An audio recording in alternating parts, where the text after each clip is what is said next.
નમસ્કાર વિદ્યાર્થી મિત્રો, ગુડ મોર્નિંગ. લાસ્ટ લેક્ચરની અંદર આપણે સાપેક્ષ વેગ એની ચર્ચા શરૂ હતી. મેં તમને કી પોઈન્ટ લખાવેલા હતા દાખલાઓ માટે કે સાપેક્ષ વેગની અંદર વિરુદ્ધ દિશામાં બે પદાર્થો આવતા હોય તો તમારે શું કરવાનું? સરવાળો, અને સમાન દિશામાં હોય તો બાદબાકી. સંજ્ઞા વિશેની ચર્ચા આપણે કરી ગયા હતા. તો આજે દાખલાઓની શરૂઆત કરીએ એ પહેલા બેઝિક વસ્તુ થોડીક જોઈ લઈએ. એટલે એને લગતા દાખલાઓ જોઈ લઈએ. ધારો કે આપણી પાસે ચાર અલગ અલગ પદાર્થો છે. એક છે વ્યક્તિ, વ્યક્તિને આપણે કહી દઈએ પર્સન, એટલે સંજ્ઞા એની હું લઈ લઉં પી, અને વ્યક્તિ જે છે એ સ્થિર છે, એટલે કે એનો વેગ 0 મીટર પ્રતિ સેકન્ડ છે. બીજું આપણે લઈએ કાર, એટલે કે ગાડી, તો એની સંજ્ઞા હું લઈ લઉં સી. એનો વેગ જે છે એ ધન x દિશામાં 100 મીટર પ્રતિ સેકન્ડ છે. આ ગાડીનો વેગ લીધો આપણે. એવી જ રીતે બીજું આપણે લઈએ બસ. બસની સંજ્ઞા હું લઈ લઉં છું બી, અને એનો વેગ હું લઉં છું ઋણ x દિશામાં 80 મીટર પ્રતિ સેકન્ડ. અને છેલ્લું આપણે લઈએ એક સાયકલ વાળો વેગ. તો સાયકલને આપણે દર્શાવીએ s, બરોબર? અને એનો વેગ પણ હું લઉં છું ધન x દિશામાં 30 મીટર પ્રતિ સેકન્ડ. તો મેં આટલા વેગો તમને અહીંયા લખીને દીધા છે. તો હવે આને લગતા આપણે પ્રશ્નો સોલ્વ કરીએ. જુઓ, સાપેક્ષ વેગને લગતા. તો ક્વેશ્ચન નંબર 1,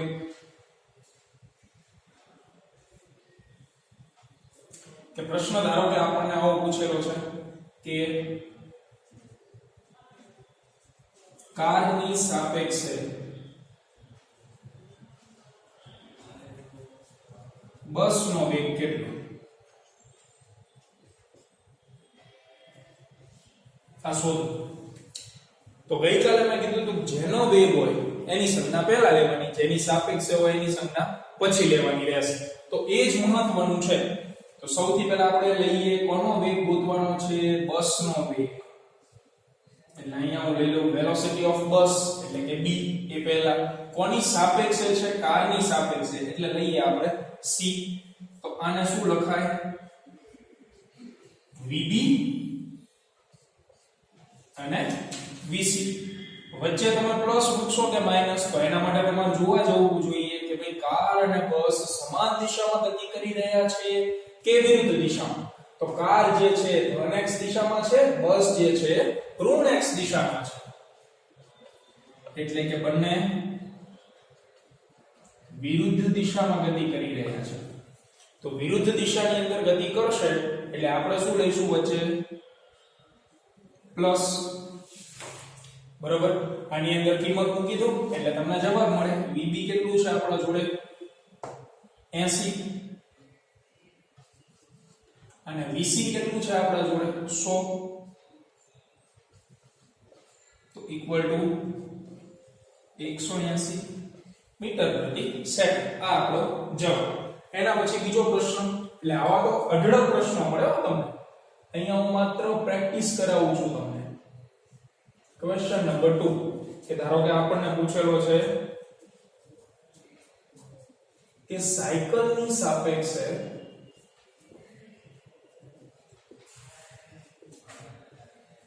બસનો વેગ કેટલો? આવો પ્રશ્ન છે. સાયકલની સાપેક્ષે બસનો વેગ. તો સંજ્ઞા, એટલે પહેલા હું v મૂકીશ. કોનો વેગ પૂછેલો છે? બસનો, એટલે વેલોસિટી ઓફ બસ. કોની સાપેક્ષે પૂછેલો છે? સાયકલની સાપેક્ષે, એટલે s equal to vb and vs.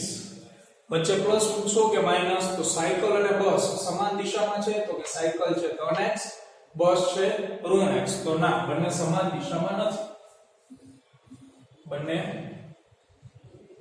વિરુદ્ધ દિશામાં છે. વિરુદ્ધ દિશામાં હોય તો સરવાળો ઇક્વલ ટુ VB કેટલું છે આપણા જોડે? 80 અને સાયકલનો વેગ કેટલો છે આપણા જોડે? 30. તો ઇક્વલ ટુ 110 મીટર પ્રતિ સેકન્ડ. એવી જ રીતે આપણે લઈએ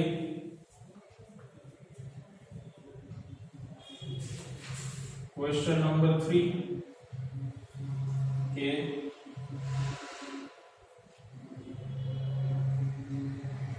કારની સાપેક્ષે અથવા કારનો વેગ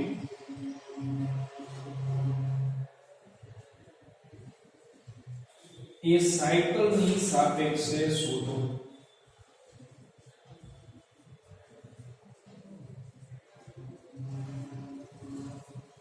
આવો પ્રશ્ન. બાકી રચના મેં ચેન્જ કરી છે, તો આપણે તો એ જ પ્રમાણે ચાલવાનું. કોનો વેગ પૂછેલો છે? વેલોસિટી ઓફ કોનો? કારનો વેગ. એટલે એ પહેલા કોની સાપેક્ષે પૂછેલો છે? સાયકલની સાપેક્ષે. તો સાયકલનો s equal to vc vs. વચ્ચે પ્લસ મૂકશો કે માઈનસ મૂકશો? તો કે કારની દિશા છે ધન x, સાયકલની દિશા પણ છે ધન x. તો સમાન દિશા હોય તો વચ્ચે આવે બાદબાકી એટલે કે માઈનસ. ઇક્વલ ટુ vc, તો એ છે 100 માઈનસ સાયકલનો વેગ છે 30 ઇક્વલ ટુ 70 મીટર પ્રતિ સેકન્ડ. બરોબર? આવી રીતે અલગ અલગ પ્રશ્નો આવે. તો અહીંયા મેં વ્યક્તિની સાપેક્ષે કંઈ પૂછ્યું નથી, તમે મેળવી શકો. એટલે અહીંયા ક્વેશ્ચન નંબર 4 હું લખું છું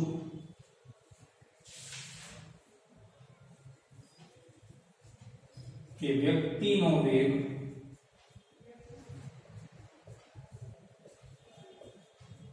કાર સાપેક્ષે. આ તમારે જાતે ગોતવાનો છે, છેલ્લે જે લખ્યો. બરોબર પ્રશ્ન? તો આ સાપેક્ષ વેગની બાબતો જે લાસ્ટ લેક્ચરમાં આપણે જોઈ ગયા હતા. હવે ટેક્સ્ટ બુકના દાખલાઓ જોઈએ.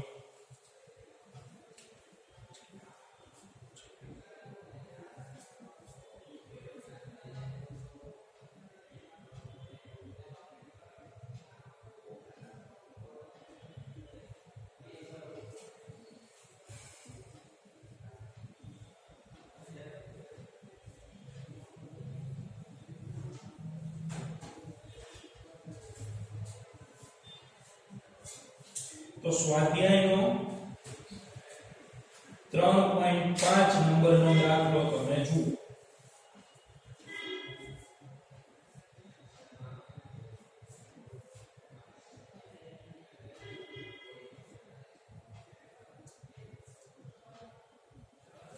બરોબર? સ્વાધ્યાયનો 3.5 નંબરનો દાખલો. હવે આપણે આના મોટા દાખલાઓની શરૂઆત કરીએ. સાપેક્ષ વેગના દાખલા અત્યંત મહત્વના.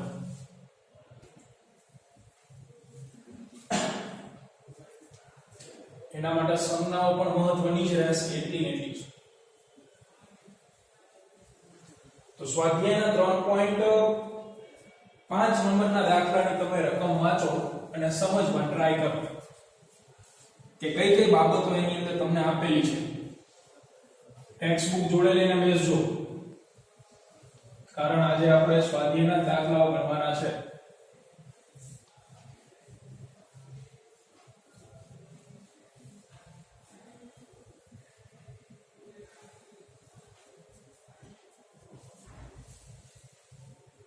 તો સ્વાધ્યાયનો 3.5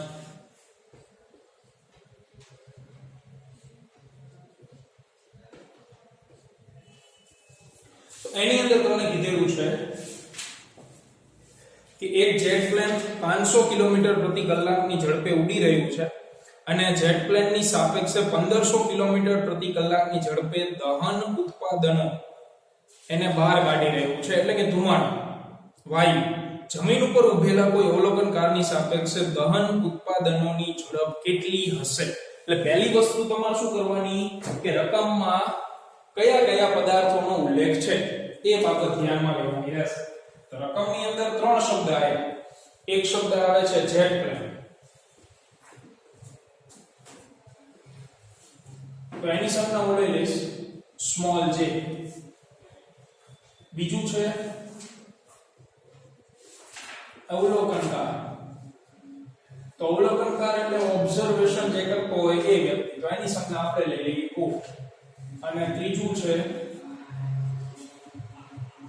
દહન ઉત્પાદન. દહન ઉત્પાદનો એટલે કે ગેસ એટલે કે વાયુ. તો એની સંજ્ઞા લઈ લઈએ આપણે જી. આ પ્રમાણે આપણે ચાલશું અને હવે રકમ પ્રમાણે લખીએ. તો જેટ પ્લેન જે છે એ ઉડી રહ્યું છે. તો જેટ પ્લેન ના જે જવાની દિશા છે એને હું ધન x લઈશ. પહેલી બાબત કે જેટ પ્લેન ધારો કે ધન x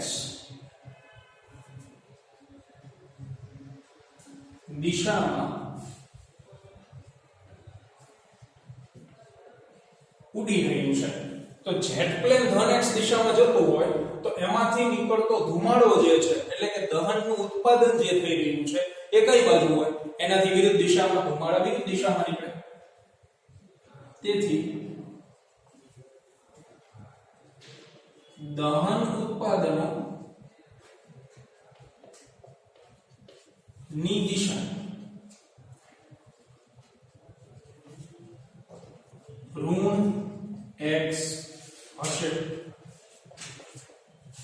તો જે બાબતો તમને રકમ ઉપરથી જાણવા મળે છે એ આપણે લખી નાખીએ. હવે રકમમાં તમને અમુક વેગની કિંમતો આપેલી છે એ આપણે લખીએ.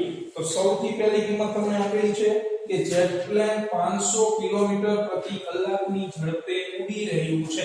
તો જે 500 કિલોમીટર પ્રતિ કલાક તમને આપેલું છે એ 500 કોની સાપેક્ષે હોય? અવલોકનકારની સાપેક્ષે. કારણ કે એ ઊભા જેટ પ્લેનને જોવે છે કે જેટ પ્લેન ઉડી રહ્યું છે. એટલે સૌથી પહેલા તો જેટ પ્લેનની ઝડપ જેટ પ્લેનની અવલોકનકાર ની સાપેક્ષે ઝડપ અથવા તો જેટ પ્લેનનો અવલોકનકારની સાપેક્ષે વેગ. તો મિત્રો શું લખશો સંજ્ઞા? કોનો વેગ છે? એટલે પહેલા તો વેલોસિટી v કરી નાખીએ આપણે. કોનો વેગ છે? જેટ પ્લેનનો. જેટ પ્લેનની સંજ્ઞા મેં g લીધી છે એટલે g. કોની સાપેક્ષે વેગ છે? અવલોકનકાર એટલે કે o ઇક્વલ ટુ શું લખાય? તો કે vj અને vo. વચ્ચે તમે પ્લસ મૂકશો કે માઈનસ મૂકશો? તો કે બંનેની દિશા સમાન હોય તો માઈનસ અને વિરુદ્ધ હોય તો પ્લસ. તો અહીંયા જેટ પ્લેનની દિશામાં ધન x કીધી. અવલોકનકાર પોતે શું છે? સ્થિર છે. તો તમે અહીંયા પ્લસ મૂકો માઈનસ મૂકો ડઝન્ટ મેટર. શું કામ? વેલોસિટી ઓફ ઓબ્ઝર્વર એટલે કે અવલોકનકારનો વેગ તો શૂન્ય લેવાનો છે આપણે. એટલે આ 0 થઈ જશે તો તમને vj જ મળશે. એટલે અહીંયા તો પ્લસ લો માઈનસ લો કઈ પણ ચાલે. બરોબર છે? ગમે લઈ શકો. ઇક્વલ ટુ જેટ પ્લેનનો વેગ આપણને આપેલો છે 500. જેટ પ્લેનનો વેગ આપણી પાસે કેટલો છે? 500 કિલોમીટર પ્રતિ કલાક. એટલે તમને એનો વેગ જે છે એ મળશે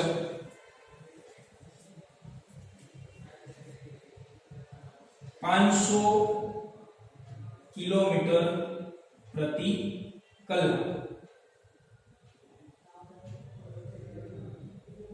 એટલે તમે અહીંયા પ્લસ લો કે માઈનસ લો કઈ ફેર નહીં પડે. આપણે ધારો કે અહીંયા માઈનસ લઈને ચાલીએ તો મને આ જે ઝડપ છે એ આપેલી છે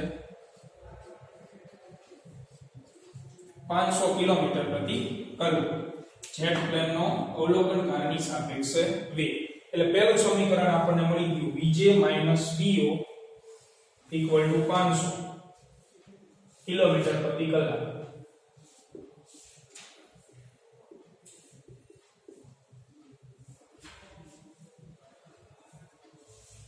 સમીકરણ નંબર 1 આગળ વધીએ.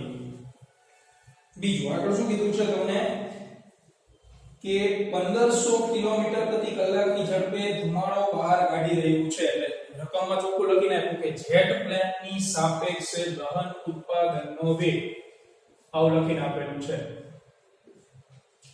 જેટ પ્લેનની સાપેક્ષે દહન ઉત્પાદનો નો વેગ તો આની સંજ્ઞા તમે શું લખશો કોનો વેગ કીધો છે દહન ઉત્પાદનનો તો દહન ઉત્પાદનની સંજ્ઞા આપણે g લીધી છે એટલે v g કોની સાપેક્ષે છે જેટ પ્લેન એટલે g આ બંને vg અને vj બરાબર અહીંયા 500 ધન શું કામ લીધું કારણ કે જેટ પ્લેન પોતે કઈ દિશામાં છે ધન x દિશામાં છે બરાબર છે હવે આ મને જે છે એની કિંમત આપી દીધી છે 1500 આની કિંમત સાપેક્ષ વેગની કિંમત આપી છે 1500 પણ એ 1500 હું શું લઈશ માઈનસ લઈશ શું કામ કારણ કે કોનો વેગ છે મિત્રો એ 1500 દહન ઉત્પાદનનો વેગ છે અને દહન ઉત્પાદન કઈ દિશામાં છે ઋણ x દિશામાં છે જમણી બાજુ અહીંયા પ્લસ મૂકશો કે માઈનસ મૂકશો તો કે દહન ઉત્પાદન ઋણ x દિશામાં અને જેટ પ્લેન ધન x દિશામાં તો બંને કેવી દિશામાં છે વિરુદ્ધ દિશામાં છે વિરુદ્ધ દિશામાં હોય એટલે અહીં શું મૂકશું આપણે પ્લસ બરાબર એ રીતે તમને મળશે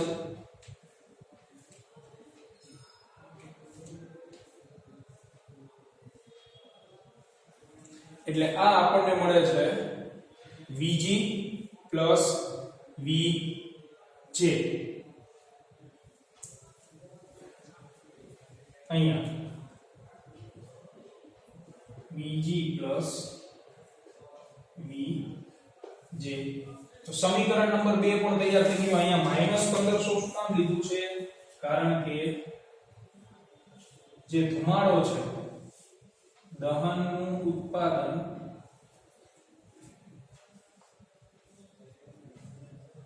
ઋણ x દિશામાં થઈ રહ્યું છે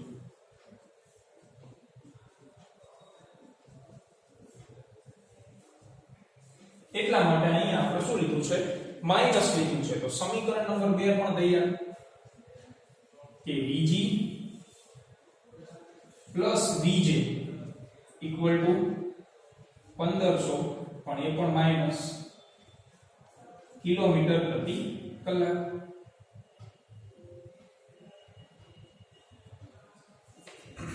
સમીકરણ નંબર 2 આ બે સમીકરણો આપણે રકમ ઉપરથી મેળવી લીધા હવે આપણને પ્રશ્ન શું પૂછેલો છે તો પ્રશ્ન તમને એવો પૂછ્યો છે કે અવલોકનકારની સાપેક્ષે દહન ઉત્પાદનનો વેગ મેળવો અવલોકનકારની સાપેક્ષે દહન ઉત્પાદનનો વેગ એ તમને મેળવવાનું કીધું છે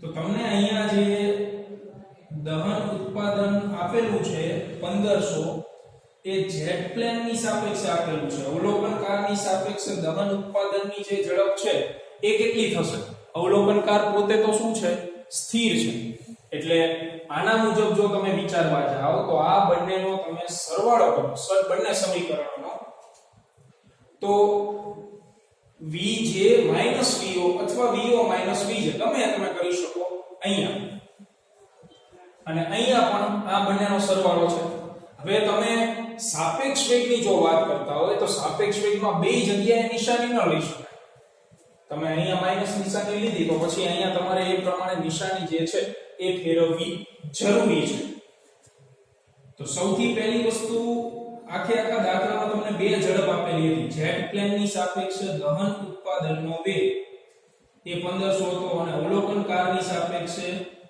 દહન ઉત્પાદનનો વેગ આપણે મેળવવાનો હતો અને vj vo એ 1500 હતો બરોબર છે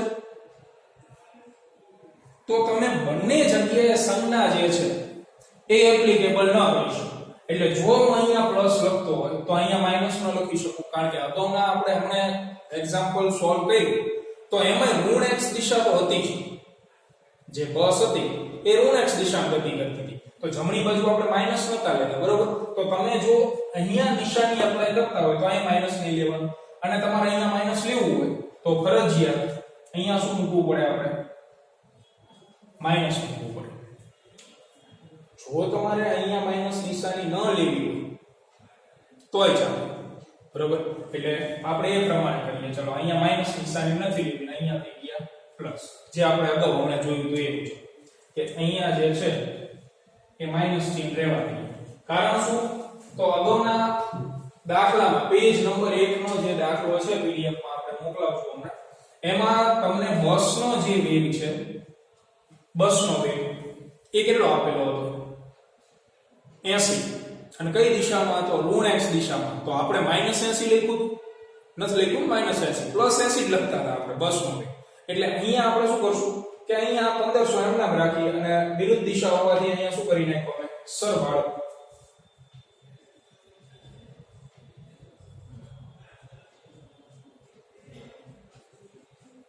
હવે સમીકરણ 1 અને 2 ઉપરથી એ બેયનો આપણે સરવાળો કરીએ. સમીકરણ નંબર 1 અને સમીકરણ નંબર 2 બંનેનો સરવાળો તમે કરો એટલે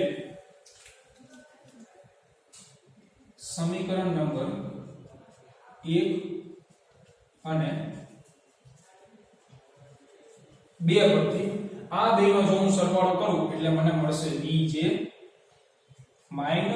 -Vo ઇક્વલ ટુ અહીંયા ડાબી બાજુનો સરવાળો ડાબી બાજુ સાથે થાય એટલે આની ડાબી બાજુ વત્તા આની ડાબી બાજુ plus Vg plus Vj equal to જમણી બાજુનો સરવાળો કરો 500 વત્તા 1500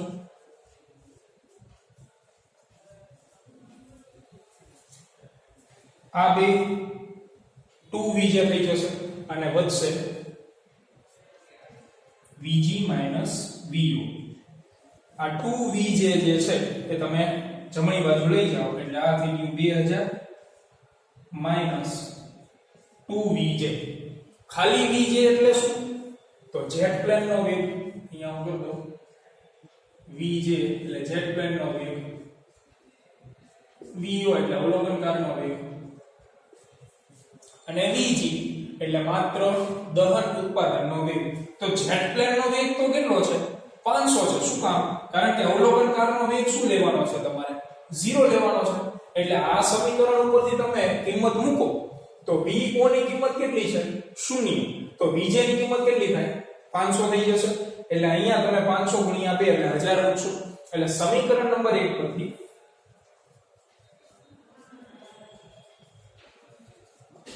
કે સમીકરણ 1 ની અંદર Vj -0 ઇક્વલ ટુ 500 કિલોમીટર પ્રતિ કલાક થાય. એટલે મને Vj ની કિંમત કેટલી મળે? 500 કિલોમીટર પ્રતિ કલાક. એને આપણે મૂકી દઈએ અહીંયા. એટલે 500 ગુણ્યા 2 શું થઈ જશે?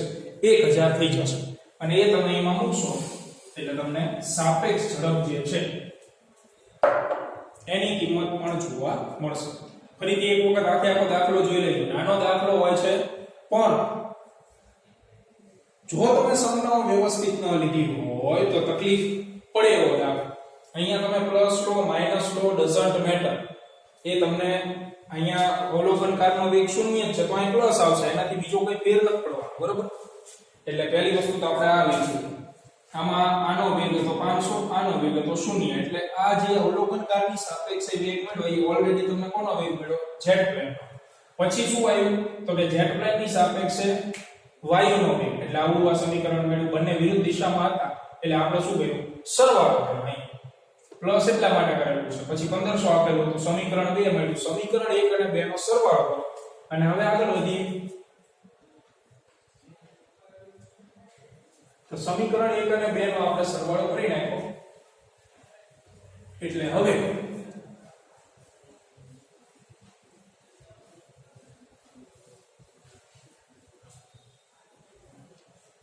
હવે જે છે એ આ પ્રમાણે થશે. સમીકરણ 1 અને 2 નો સરવાળો કર્યો એટલે આવું આ સમીકરણ મળ્યું. પરંતુ સમીકરણ નંબર 1 પરથી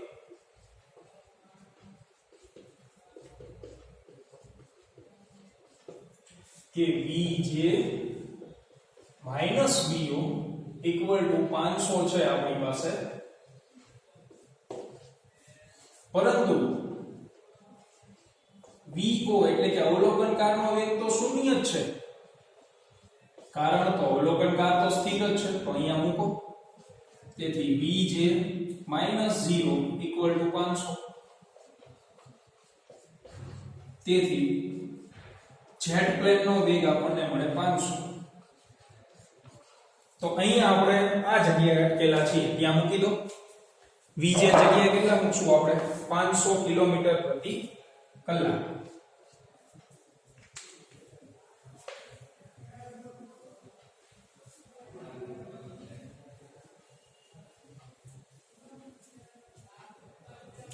તેથી vg - vo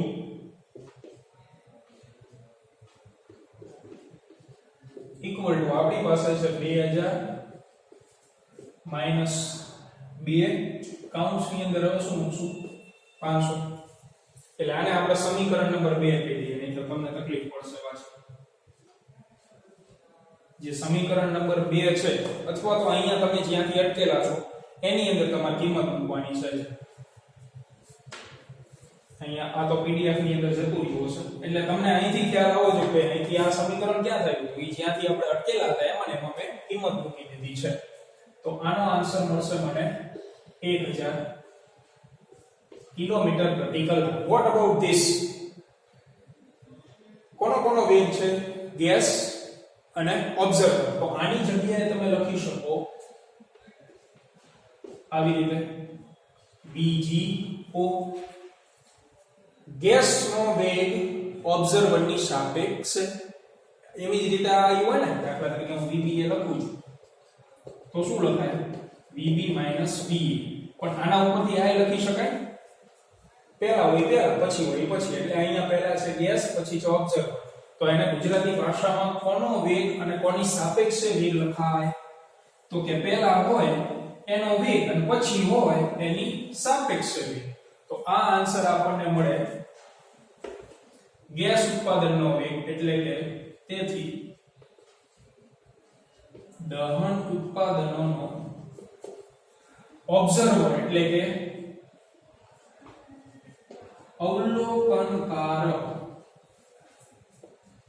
ની સાપેક્ષે વેગ 1000 કિલોમીટર પ્રતિ કલાક મળશે. તો આ આપણા પ્રશ્નનો જવાબ થયો. પ્રશ્ન તમને એવો પૂછેલો હતો કે ભાઈ દહન ઉત્પાદનનો વેગ જે છે એ અવલોકનકારની સાપેક્ષે મેળવો, તો 1000 જવાબ આપણને મળે. બરોબર? તો આને વ્યવસ્થિત રીતે તમે જોઈ લેજો. આ દાખલા જેને સંજ્ઞાઓમાં ખબર નહીં પડી હોય, એને કોઈ જ બાબતમાં ખ્યાલ નહીં આવે, એ હું તમને અગાઉ પણ કહી ચૂક્યો છું. ચલો, સ્વાધ્યાયનો 3.6 તો ગણી ગયો છે. હવે સ્વાધ્યાયનો 3.7 તો એ તો આનું પણ માથું વાઢે એવો દાખલો છે, એટલે અત્યંત ધ્યાન આપજો. આપણે બંને એટલી સહેલી મેથડ અપનાવીએ છીએ.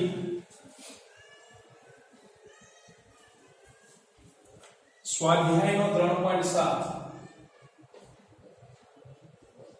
that is most ever IMP for 3 or 4 marks. તો રકમની અંદર જે બાબત આપેલી છે એ જોઈએ આપણે. 400 મીટર જેટલી સમાન લંબાઈ ધરાવતી બે ટ્રેન A અને B બે સમાંતર રેલવે ટ્રેક પર 72 કિલોમીટર પ્રતિ કલાકની ઝડપે એક જ દિશામાં દોડી રહી છે. ટ્રેન A ટ્રેન B કરતા આગળ છે ટ્રેન A. ટ્રેન B નો ડ્રાઈવર ટ્રેન A ને ઓવરટેક કરવાનું વિચારે અને પોતાની ટ્રેનને 1 મીટર પ્રતિ સેકન્ડ સ્ક્વેર જેટલી પ્રવેગિત કરે છે. જો 50 સેકન્ડ બાદ ટ્રેન B નો ગાર્ડ ટ્રેન A ના ડ્રાઈવરની આગળ નીકળી જાય તો બંને વચ્ચેનું પ્રારંભિક અંતર કેટલું? ઘણી બધી બાબતો આવે છે આ. તો પહેલી વસ્તુ તો હું સંજ્ઞાની વાત કરી લઉં. તો ડ્રાઈવર છે એને ઓપરેટર કહેવાય, એટલે એની સંજ્ઞા આપણે લઈ લઈએ O. ડ્રાઈવરની સંજ્ઞા D નહીં લઈએ. શું કામ? કારણ કે અહીંયા તમને અંતર પૂછેલું છે. અંતરની સંજ્ઞા થાય ડિસ્ટન્સ એટલે કે D. તો બધી સંજ્ઞાઓ ભેગી થઈ જાય. બરોબર? એવી જ રીતે બીજો શબ્દ છે ગાર્ડ. તો એની સંજ્ઞા મિત્રો આપણે શું લેશું? જી. હવે ધ્યાનથી સમજો દાખલા, જેને આકૃતિમાં ખબર પડી જશે એને ફટાફટ દાખલાની અંદર ખ્યાલ આવી જશે. તો સૌથી પહેલી સ્થિતિ, પ્રારંભિક સ્થિતિ અહીંયા હું દોરવાની ટ્રાય કરું. પ્રારંભિક સ્થિતિ. તો શરૂઆતની અંદર તમને બે ટ્રેન આપેલી છે. બંને ટ્રેનમાંથી જે ટ્રેન A છે એ આગળ છે. એ રકમમાં તમને વિધાનમાં કીધેલું છે કે ટ્રેન A ટ્રેન B કરતા આગળ છે. તો ટ્રેન A આપણે આગળ કરીએ. ટ્રેન A આગળ છે. ધ્યાન આપજો. આ ટ્રેન A, બરોબર. અને ટ્રેન B જે છે એ પાછળ છે. તો આ જે છે એ લઈ લઈએ આપણે ટ્રેન B. બંને સમાન દિશામાં દોડી રહી છે એટલે આનો વેગ va, આનો વેગ vb. બંનેની લંબાઈ જે છે 400 મીટર છે. આની લંબાઈ બેની 400 મીટર જેટલી લંબાઈ છે. તો થોડાક સમય પછી ગાર્ડ અને ઓપરેટર ક્યાં હશે? તો કે ડ્રાઈવર અહીંયા હોય એટલે આને હું કહી દઉં ઓપરેટર, અને ગાર્ડ અહીંયા હોય એટલે ગાર્ડ જી. અહીંયા પણ આ ઓપરેટર અને ગાર્ડ.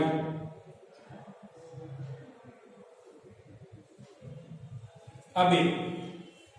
હવે આવડો જે છે એ આને ઓવરટેક કરવાનું વિચારે છે.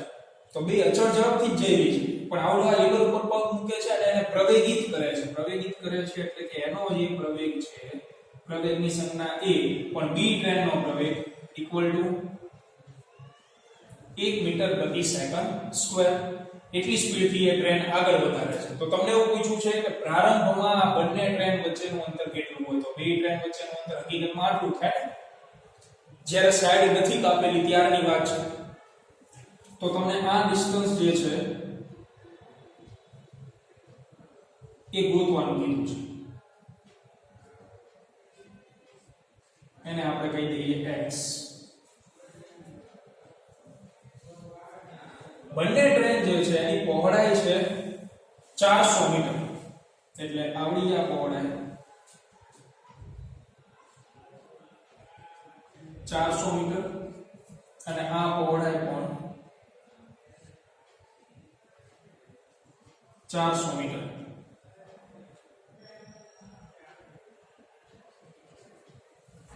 તો ટોટલ અંતર કેટલું થાય આવું?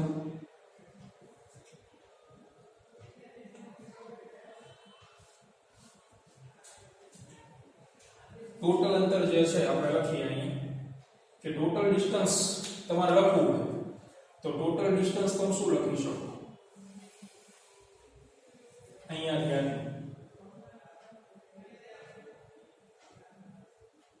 એને હું આપી દઉં સંજ્ઞા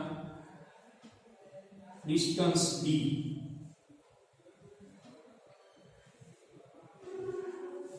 તો આકૃતિ ઉપરથી તમને જે આ ડિસ્ટન્સ દેખાઈ રહ્યું છે આખું, એ ડિસ્ટન્સ કેટલું થાય મિત્રો? 400 + x + 400. એટલે આકૃતિ પરથી પહેલી વસ્તુ તો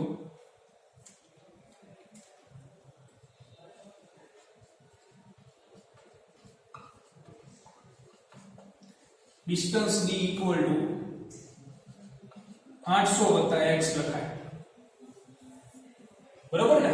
400 800 + x આ બરાબર. તો તમને પ્રારંભિક અંતર ગોતવાનું કીધું એટલે x. તેથી x બરાબર b - 800. d એટલે બંને ટ્રેન વચ્ચેનું સાપેક્ષ અંતર છે. એમાં ટ્રેનની જે પહોળાઈ છે એ આવી જાય છે, અને x જે છે એ પ્રારંભિક અંતર છે. આ જે છે એ પ્રારંભિક અંતર છે. તો આ જ આપણે મેળવવાનું છે. તો એના માટે મારે સૌથી પહેલા શું મેળવવું પડશે? d મેળવવા જવું પડે. તો આને કહી દઈએ સમીકરણ નંબર 1. હવે વાત કરીએ વેગોની. તો બંને ટ્રેનના વેગ તમને એક સરખા આપેલા છે. કેટલા આપેલા છે? 72 કિલોમીટર પ્રતિ કલાક. એટલે એ ટ્રેનનો વેગ ઇક્વલ ટુ બી ટ્રેનનો વેગ ઇક્વલ ટુ 72 કિલોમીટર પ્રતિ કલાક. તો એને મીટર પ્રતિ સેકન્ડમાં ફેરવીએ. 1000/3600 મીટર પ્રતિ સેકન્ડ ઇક્વલ ટુ, તો VA અને VB એ તમને મીટર પ્રતિ સેકન્ડમાં મળશે 20 મીટર પ્રતિ સેકન્ડ. હવે સાપેક્ષ વેગની વાત કરો તો ટ્રેન A ની સાપેક્ષે ટ્રેન B નો વેગ લખો અથવા ટ્રેન B ની સાપેક્ષે ટ્રેન A નો વેગ લખો તો શું આવે? ટ્રેન B ની સાપેક્ષે અથવા ટ્રેન A ની સાપેક્ષે ટ્રેન B નો વેગ, તો એને તમે શું લખશો? તો વેલોસિટી ઓફ B કોની સાપેક્ષે? A ની સાપેક્ષે ઇક્વલ ટુ VB અને VA વચ્ચે સરવાળો બાદબાકી. તો બંને ટ્રેન કેવી દિશામાં છે? સમાન દિશામાં. એટલે શું આવે? બાદબાકી.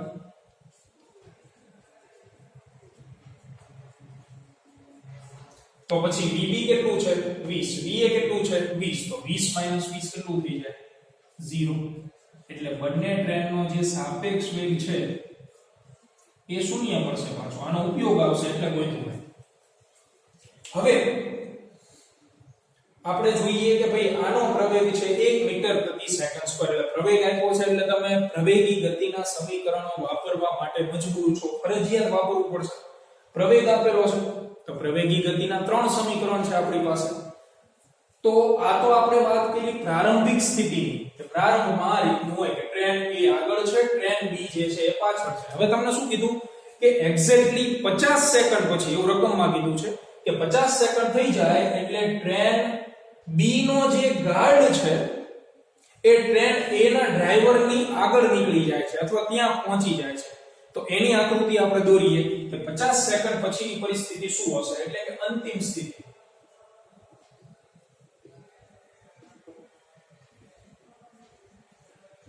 જે તમને લખીને આપ્યું છે હું દોરું છું કે 50 સેકન્ડ બાદ. તો 50 સેકન્ડ બાદની પરિસ્થિતિ શું હશે? તો 50 સેકન્ડ બાદની પરિસ્થિતિ આવી છે મિત્રો. જુઓ,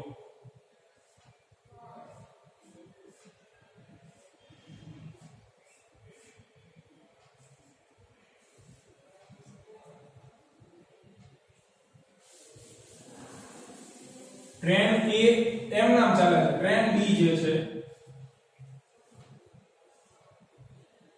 એ એની આગળ નીકળશે.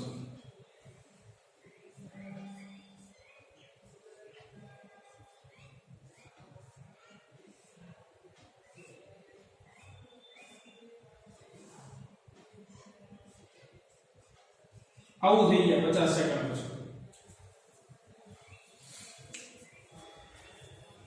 આ ટ્રેન B નો જે ગાર્ડ છે, આને સાઈડ કાપવાનું ચાલુ કરીએ એટલે એનો જે ગાર્ડ છે એ ટ્રેન A ના ડ્રાઈવર આગળ આવીને ઉભો રહી જશે. એટલે ટ્રેન A નો ડ્રાઈવર અહીંયા હોય અને ટ્રેન B નો ગાર્ડ એ અહીંયા હોય. એટલે ટ્રેન B આગળ નીકળે છે પણ વધારે આગળ ન લઈ જવાની, આપણે એક્ઝેક્ટલી આવી રીતે ઓવરટેક કરી નાખીએ. બરાબર, ગાડી આગળ જતી હોય તો ઓવરટેક થઈ ગઈ એટલે એનો બોનેટ જે છે, પહેલી ગાડીનું બોનેટ છે એ બીજી ગાડીના ડેકી આગળ આવી ગયું એટલે ઓવરટેક થઈ જાય છે. તો અહીંયા ટ્રેન A નો ગાર્ડ હશે અને અહીંયા ટ્રેન B નો ડ્રાઈવર. આ પરિસ્થિતિ ક્યારે નિર્માણ પામી રહી છે? 50 સેકન્ડ પછી. તો એક્ઝેક્ટલી 50 સેકન્ડમાં આ ટ્રેન જે છે એને કેટલું ડિસ્ટન્સ કાપેલું હશે? આટલું. આખું અંતર કાપ્યું હશે ને D જેટલું. બરાબર, સાપેક્ષ અંતર D એટલે સાપેક્ષ અંતર જે હશે. એટલે 50 સેકન્ડમાં એને આ ટોટલ અંતર કવર કરી લીધું હશે. તો આપણે સાપેક્ષ વેગ જે છે એને થિયરી મુજબ પ્રવેગી ગતિના 3 સમીકરણ છે. 3 માંથી કયું સિલેક્ટ કરાય કે જેમાં અંતર પણ આવતું હોય અને સમય પણ આવતો હોય? 50 સેકન્ડ સમય છે તો અંતર અને સમય બંને આવતું હોય એવું સમીકરણ પહેલું ને બીજું બે છે તો પહેલા સમીકરણમાં છે v બરાબર v0 + a તો આમાં તો બે અલગ અલગ વેગ છે જે શક્ય નથી બે ટ્રેનના વેગ તમને કેવા આપ્યા છે સરખા જ છે એટલે સમીકરણ નંબર બીજું બાકી રહે x બરાબર v0t પ્લસ 1/2 at² તો એનો ઉપયોગ આપણે કરવાનો રહેશે બરોબર એટલે ટ્રેન B 50 સેકન્ડમાં કુલ d અંતર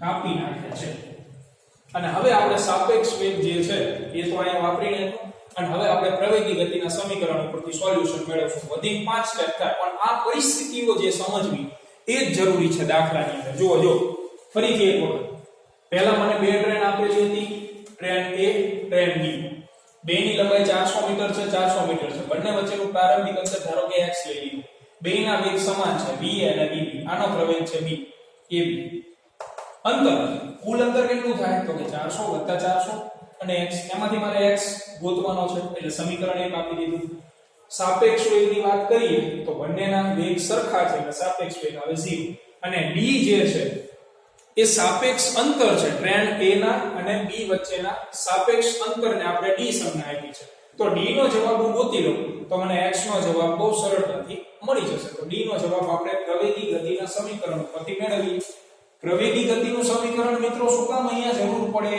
કારણ તો કે તમને પ્રવેગ આપેલો છે પ્રવેગ ન આપેલો હોત તો કોઈ જરૂર જ નથી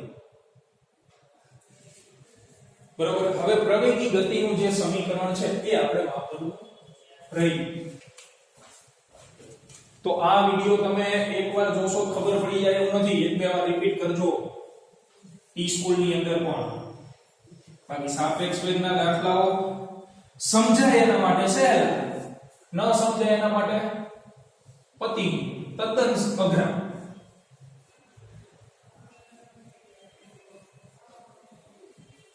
તો પ્રવેગી ગતિના સમીકરણ મુજબ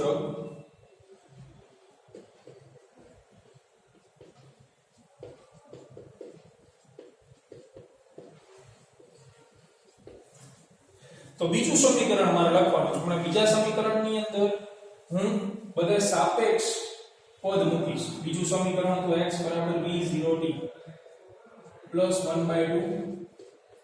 at² તો સાપેક્ષ પદો મૂકતા તો અહીંયા x ની જગ્યાએ મૂકીશ d શું હતું બે ટ્રેન વચ્ચેનું સાપેક્ષ અંતર v0 એટલે તો સાપેક્ષ વેગ આપણે શું લખ્યો તો vba મેળવો તો ને હમણાં * t + 1/2 તો પ્રવેગ તો એક જ ટ્રેનનો આવ્યો છે મને b ટ્રેનનો એટલે ab * t² b ટ્રેનનો પ્રવેગ a ટ્રેનની સાપેક્ષે ગોતો તમે તો એ એટલો જ આવે મિત્ર કારણ કે a ટ્રેનનો પ્રવેગ છે નહીં મૂકો કિંમત આનો જવાબ આવ્યો તો 0 સમય છે 50 + 1/2 ab એટલે પ્રવેગ છે 1 અને 50 નો વર્ગ = આ શૂન્ય થઈ ગયું આ મળે મને 2500 અને 2500 ભાગ્યા 2 1250 મીટર તો તમને આ તો કુલ અંતર મળે જે ટ્રેન B એ કાપ્યું છે આખું પોતાની લંબાઈ સહિત અને સાપેક્ષ અંતર ઉપરથી તમે મેળવી શકો પ્રારંભિક અંતર જે સમીકરણ નંબર 1 આપણે આપ્યું એમાં કિંમત મૂકો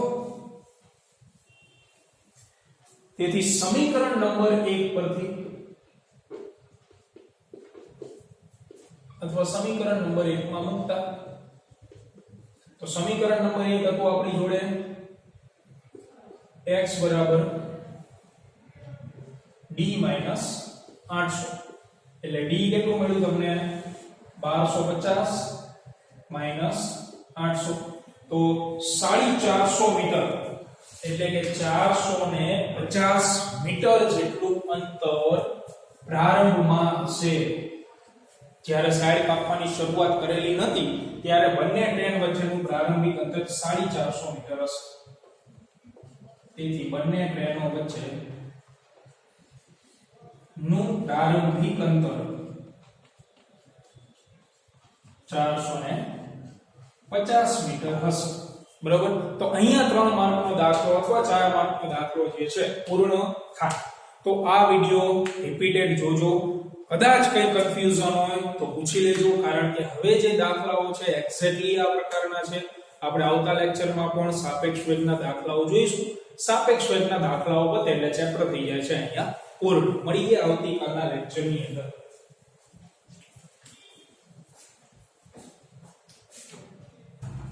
लिंक में कम्प्यूटर